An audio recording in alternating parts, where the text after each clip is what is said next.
Екшън! Намираме се в казино Платинум, разговаряме с Иван Иванов. Здравей! Здравей, Мария! Какво се случва около теб напоследък? Около мен напоследък се случват само хубави неща. Ако ме питаш по отношение на покера, напоследък играя кеш и турнири. Тук в Слънчев бряг, в казино Платинум. Играх на Златни пясъци Еориката. Като цяло без каквото и да било добро представяне напоследък по турнирите. На кеш се справим добре. В най-общи линии това се случва с мен напоследък по отношение на покера. Кой от турнирите от този фестивал мислиш да играеш? Мисля да играя Six Max Shootout утре. Двума се за омахата, не се чувствам уверен на омаха турнирите. Може да я пробвам въпреки всичко. Не е моят стил. Не е моята дисциплина по-скоро. Коя е твоята дисциплина? Нокаута мисля, че е моята дисциплина. Нокаута мисля да играят двете 109-ки. Те са с добавен награден фонд. Мисля, че ще бъдат играчи, ще има валю в турнира. Това е в най-общи линии. По отношение на този фестивал тук, иначе мисля да поиграя кеш до края на месец тук, както и да играя фестивал на мисловните спортове и с това ще им приключи летния сезон. Ще почивам месец и после социалния онлайн. Сега е лято, тук сме на морето, в Слънчев бряг. Какво правиш извън? Излизам, не се спирам. Къде? Танцувам. Къде? Насякъде на бедрум ходиме. Какао. Ходиме на плаж от време на време. Не ти личи много. Това обида ли е? Напротив, имам тен. Излизаме вечер не много често, защото поиграваме покер, но да, на бедрум ходиме. Забавляваме се, ние заради това сме и тук. Имам покер и фан постоянен.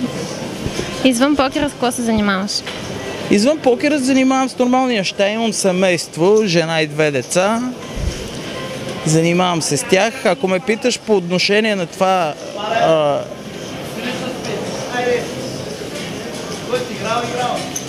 дали изкарвам по друг начин пари, към момента не. Пари изкарвам само от покер, което не е много добре, но движи и някакви други неща и съм с планове за напред. Дано ми се получат нещата. Какво най-много те привлича в покера? Общуването, пътуванията? Привличат ме и двете неща. Като цяло най-много в покера ме привлича покера. И от нещата, които ми дава покера ми дава свобода, дава ми възможност да правя много неща, но да, нещата са комплексни. Пътуванията не са без значение. Ето, лятото на Слънчев бряг, възможност да отида в Вегас или където и да било другаде, ми доставя страшно удоволствие. Добре, разкажи ни за Вегас. Вегас. Разказах ви за Вегас. Какво има там? Вегас. В Вегас има всичко. Има много покер, има дневни партита. Като цяло не оставах особено впечатлен от Вегас, но от играта съм адски доволен. То така или иначе се случи преди доста време. Сега мисля тази година, живота и здраве, пак фактически следващата 2014 лято, пак да съм там. То зависи от доста неща, но съм го планувал. Какво се случи в Вегас? Станах втори на един дипстак турнир в Венецианския от 700 човека. Кешнах добре. Поиграх кеш, оттам също изкарах някакви пари. Вегас е местото за покер като цяло. Нощен живот? По-скоро не. Ние се напияхме през деня. Типично по-български. Не, нощният живот е малко... По наше време, около 2 часа всичко свършваше, гониха ни от клубовете и трябваше да ходим да си допиваме в казиното и да играем покер. Вегас не е място за нощен живот, но за покер определено Кое най-много те впечатли там и кое най-много те разочарова?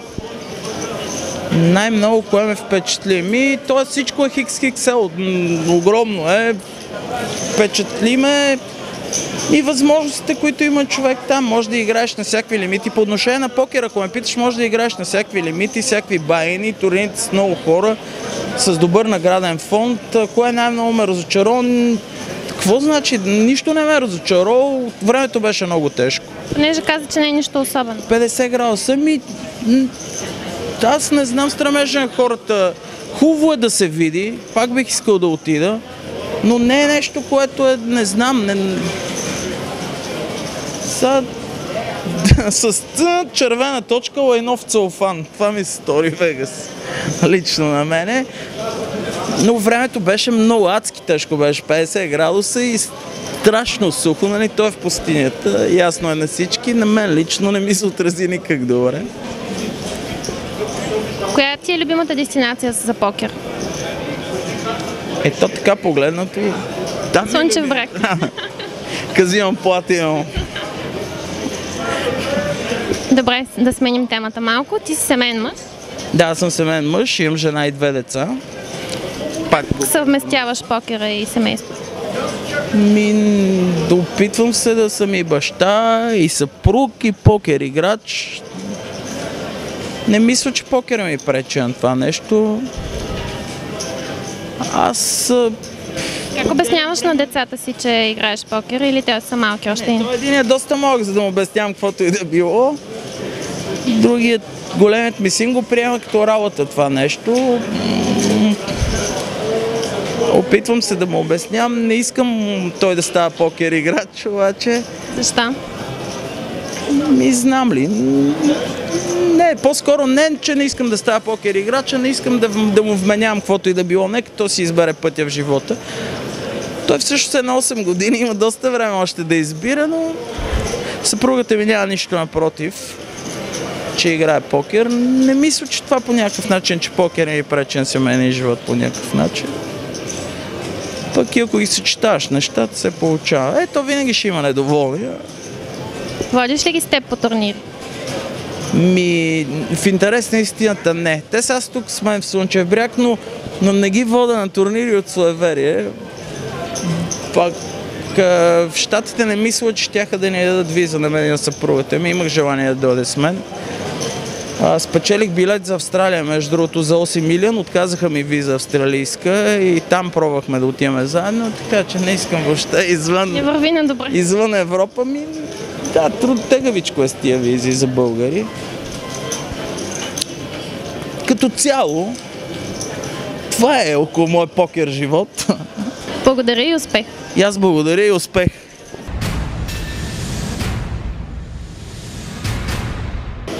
Окей, поддържете го малко сега, да не е много глупостите да съм.